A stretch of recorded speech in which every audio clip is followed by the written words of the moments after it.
Assalamualaikum warahmatullahi wabarakatuh. Perkenalkan, nama saya Andini Rizky Marsanda dari kelompok 3J1E.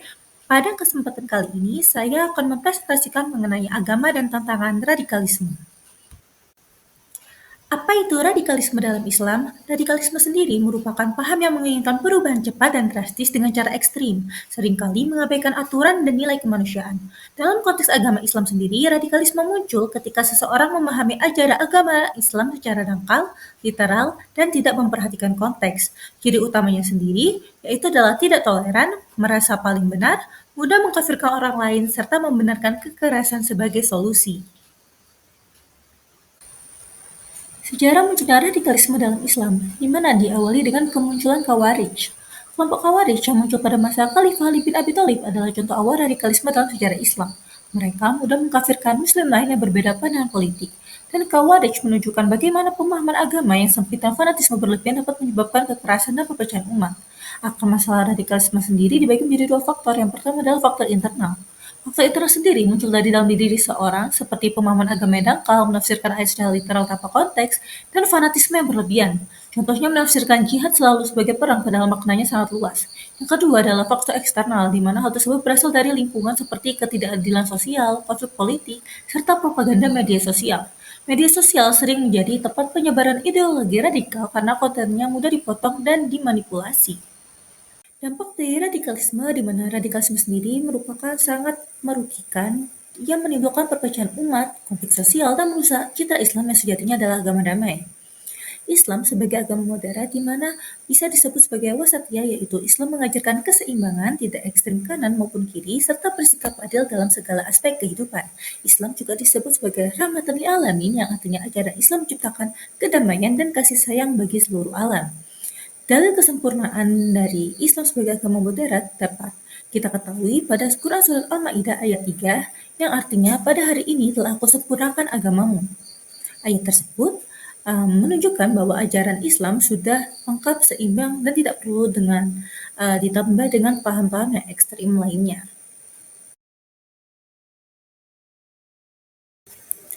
Prinsip anti kekerasan dan toleransi dalam Islam, di mana dalam Islam sendiri selalu terdapat larangan memaksakan agama.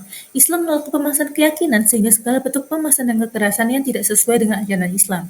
Contoh historisnya yaitu Rasulullah membangun masyarakat non-Muslim, Yahudi, dan suku lain dengan keadilan dan toleransi. Prinsip pluralitas sendiri terdapat pada Quran Surat Al-Kafirun ayat 6, di mana yang memiliki arti untukmu agamamu dan untukku agamaku. Ayat tersebut menegaskan bahwa perbedaan agama adalah realitas sosial yang harus dihormati. Lalu yang kedua adalah keadilan universal yang terdapat pada Quran Surah An-Nahl ayat 90, yang artinya Allah memerintahkan keadilan, di mana ayat tersebut adalah dasar etika sosial dalam Islam untuk berlaku adil pada siapapun, bahkan kepada orang yang berbeda keyakinan.